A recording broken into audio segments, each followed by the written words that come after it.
Welcome to Sujana digital space studio. భారతదేశాన్ని నదుల తల్లిగా పిలుస్తారు. దేశంలో నదులన్నిటినీ మహిళా పేర్లుతో కలిగి ఉన్నాయి. మన నదులు, జీవనదులన్నీ కూడా వాటిని దేవతలుగా పూజించడం మన సాంప్రదాయం. కానీ భారతదేశంలో వందల నదులున్నా ఒక్కటి మాత్రమే పురుష లింగంతో పిలువబడుతుంది. దాని పేరేంటో మీకు తెలుసా? భారతదేశంలో మన సంస్కృతి, జీవన విధానం, వ్యవసాయం మరియు ఆర్థిక వ్యవస్థలు ప్రతీకగా నిలుస్తుంది. దేశంలో ప్రతి ప్రాంతం, ప్రతి పల్లె, ప్రతి ఊరు నదులతో జీవిస్తుంది. గంగా, యమున, గోదావరి, కావేరి, కృష్ణ చెప్పుకుంటూ పోతే ఎన్నో గొప్ప గొప్ప నదులు, ప్రసిద్ధ నదులకి మన భారతదేశం పెట్టింది పేరు. మనకి తల్లిలా పోషణ మరియు జీవనాధారం అందిస్తాయి. ఈ నదిని బ్రహ్మపుత్ర అని పిలవడం జరిగింది. ఇది కేవలం పేరు మాత్రమే కాదు, ఆ నది యొక్క పురాణిక, ధార్మిక ప్రత్యేకతను కూడా సూచిస్తుంది. మన పురాణాలు, జానపద కథలు మరియు ప్రాచీన వేదాల ప్రకారం బ్రహ్మపుత్రను పురుష నదిగా పరిగణించడానికి ప్రధాన కారణం అదే. ఇది మనకు పురాణ కాలపు విశ్వాసాలను, నది పవిత్రతను మరియు భౌగోళిక మహత్తును గుర్తు చేస్తుంది. బ్రహ్మపుత్ర నది, బ్రహ్మపుత్రుడవు నీవు, బల్మి చెలింగిన నీవు, యుగ యుగాల నుండి ప్రవహించు నువ్వు, తెలుగువాడి గుండెలో దివ్యధనివి నీవు, నీ జీవిత సాగరమే మా వంశల కథ నువ్వు.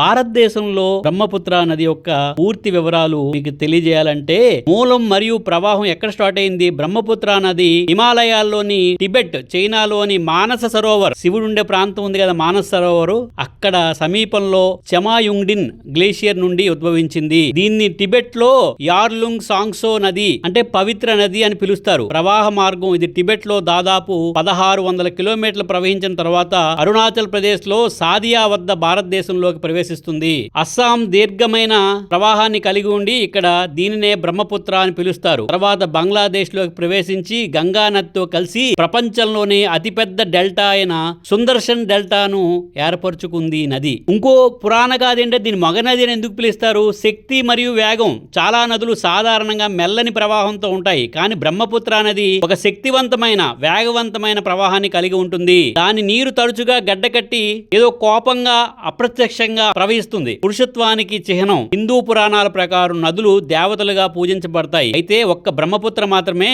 పురుష దేవతగా, బ్రహ్మపుత్రుడిగా గుర్తించబడుతుంది. ఇది దాని ప్రత్యేకతను సూచిస్తుంది. సాంస్కృతిక కారణాలు. ప్రాచీన కాలం నుండి ప్రాదేశికులు ఈ నది యొక్క శక్తి మరియు అందువల్ల ఆ నది పేరు బ్రహ్మదేవుని జ్ఞానం నుండి జన్మించినందువల్ల దానికి బ్రహ్మపుత్ర అని పేరు పెట్టబడింది. ఈ కథ దాని పవిత్రతకు, దైవక మూలాన్ని సూచిస్తోంది. సర్వేపల్లి రాధాకృష్ణన్ గారు తన రచనలో బ్రహ్మపుత్ర నదిని భారతదేశం యొక్క జీవన రేఖగా ప్రశంసించారు. జ్యోతిర్లింగం అస్సాంలోని గుహాచి, అదే గౌహతి అంటాం కదా, కామాఖ్యాదేవి టెంపుల్ జ్యోతిర్లింగం బ్రహ్మపుత్ర నది తీరంలో ఉంది. ఇది దాని మతపరమైన ప్రాముఖ్యతను చూపుతోంది. బ్రహ్మపుత్ర మీద ఒక నదిని స్తుతిస్తూ ఒక పద్యం కూడా ఉంది. నీలాంబరమున తెరచాటు లీలలాడు బ్రహ్మపుత్ర నువ్వు శక్తి సాక్షివి, అస్సాం వాసి జీవితమంతా నీదే, నీ ప్రవాహమే వారి సంగీతమవుతుంది అని పాట కూడా ఉంది. కాబట్టి బ్రహ్మపుత్ర నది కేవలం జలప్రవాహం మాత్రమే కాదు, ఇది భారతదేశం యొక్క సంస్కృతి, పురాణం మరియు చరిత్ర, జీవనానికి చిహ్నం. దాని శక్తి, వేగం మరియు పురుషత్వం వలన దీన్ని మగనదిగా గౌరవించారు. ఈ నది ప్రతి భారతీయుడి గర్వానికి చిహ్నం మరియు ప్రకృతి యొక్క అద్భుత శక్తికి ఇది నిదర్శనం. ఈ వివరణ మీకు నచ్చినట్టయితే please like, share, subscribe Sujana digital space studio. Thank you very much.